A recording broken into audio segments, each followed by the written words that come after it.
Bismillahirrahmanirrahim. Assalamualaikum warahmatullahi wabarakatuh. Bismillah, alhamdulillah, wassalatu wassalamu ala rasulillah ibni abdillah, la hawla wa la quwata illa billah. Hasantukum bil hayyil qayyum alladzi la yamutu abada, wa dafa'tu ankum su'a bi alfi la hawla wa la quwata illa billah. Amma ba'd. Puji syukur kita haturkan kehadirat Allah Subhanahu wa taala. Karena pada kesempatan kali ini alhamdulillah kita semuanya diberikan nikmat kesehatan, nikmat kesempatan sehingga kita semua dapat melaksanakan kegiatan seperti biasanya dalam keadaan sehat walafiat. Salawat beliling salam selalu kita sanjungkan kepada baginda kita Nabi Allah Muhammad sallallahu alaihi wasallam. Berkat perjuangan beliau kita semua dapat merasakan nikmatnya ukhuwah Islamiyah seperti yang kita rasakan pada kesempatan kali ini. Pemirsa dakwah bil hikmah dimanapun Anda berada, kita berada di alam dunia merupakan suatu nikmat yang telah diberikan oleh Allah Subhanahu wa taala, dan kita berada di alam dunia merupakan pergantian dari orang-orang yang dulu sebelumnya sudah pernah berada di alam dunia. Maka dari itu, mari kita coba tanamkan dalam hati, tanamkan dalam diri kita bagaimana menjadi seorang pemuda, menjadi seorang pemudi yang bisa menjadikan patokan untuk orang lain dan terutama patokan untuk diri sendiri. Bagaimana caranya agar kita menjadi seorang pribadi pemuda yang bisa digugu dan ditiru oleh orang lain? Dari hal itu coba kita belajar dari alam. Kita belajar dari 4 unsur elemen yang ada di alam dunia. Yang pertama, kita bisa belajar dari tanah. Kenapa kita harus belajar dari tanah, pemirsa? Coba kita lihat bagaimana tanah dimanapun berada. Tanah diinjak, tanah terlalu diberikan kotoran oleh orang lain, bahkan diberikan kotoran oleh siapapun itu. Dia tidak pernah menolak. Dia tidak pernah marah, dia tidak pernah untuk menggunjing ataupun sebagainya. Hikmahnya apa? Kita belajar dari tanah bahwasanya kita harus menerima kondisi apapun yang telah diberikan oleh Allah Subhanahu wa taala. Karena kalau kita sudah menerima dengan kondisi yang diberikan oleh Allah Subhanahu wa taala, maka yang ada kita tetap bersyukur kepada Allah Subhanahu wa taala. Tanah tidak pernah marah ketika dia diinjak. Tanah tidak pernah marah ketika dia diberikan kotoran. Begitu juga dengan manusia yang seharusnya bisa belajar dari tanah.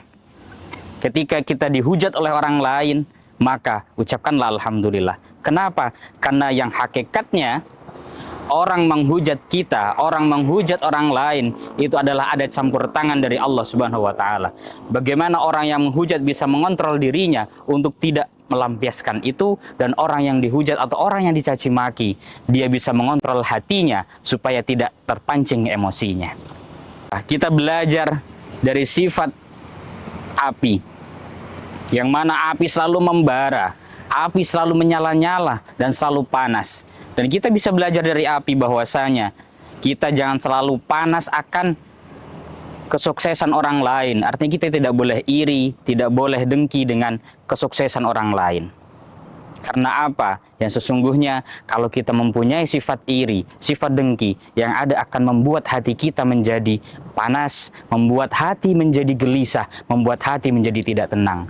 Maka dari itu, mari sama-sama kita belajar dari sifat api yang panas, agar kita selalu bisa mengontrol diri, mengontrol emosi, agar semuanya berjalan dengan lancar, tanpa adanya sifat iri hati yang ada di dalam hati manusia.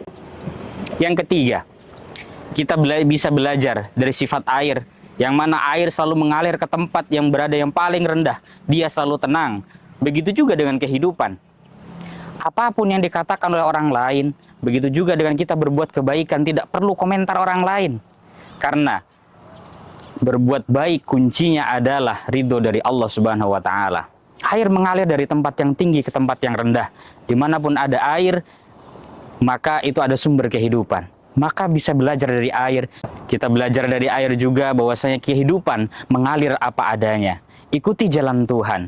Jangan pernah kita melawan arus, karena seyogyanya kita tidak pernah kuat untuk melawan arus. Kalau memang kita kuat untuk melawan arus, silahkan. Tetapi Allah sudah menggariskan jalan kehidupan, maka dari itu kita ikuti bagaimana tangan Tuhan itu mengatur kehidupan manusia yang ada di dalam dunia.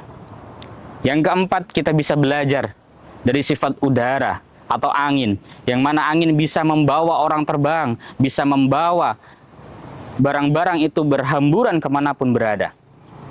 Dari sifat angin kita belajar bahwasanya kita dilarang untuk sombong, karena sombong bisa membuat orang lain atau membuat diri kita sendiri untuk selalu merasa di atas, tidak mau memandang ke bawah. Dengan sombong akan menimbulkan penyakit hati, karena hakikatnya sombong adalah milik Allah Subhanahu wa Ta'ala, bukan pakaian manusia untuk sombong.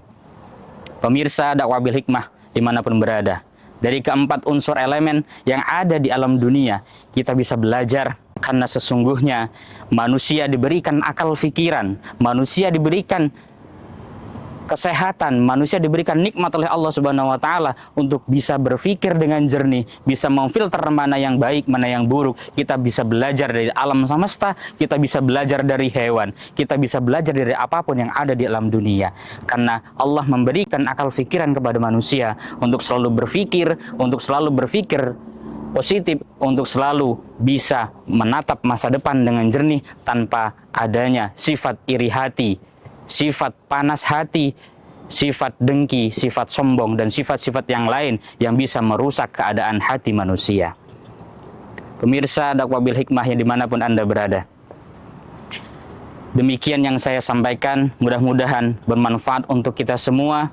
Mohon maaf apabila ada kata-kata yang kurang berkenan, karena hakikatnya hak itu adalah punya Allah, manusia tempatnya salah dan lupa. Aqulu qouli hadza astaghfirullahal azim wallahul muwaffiq la aqwamit thoriq. Wassalamualaikum warahmatullahi wabarakatuh.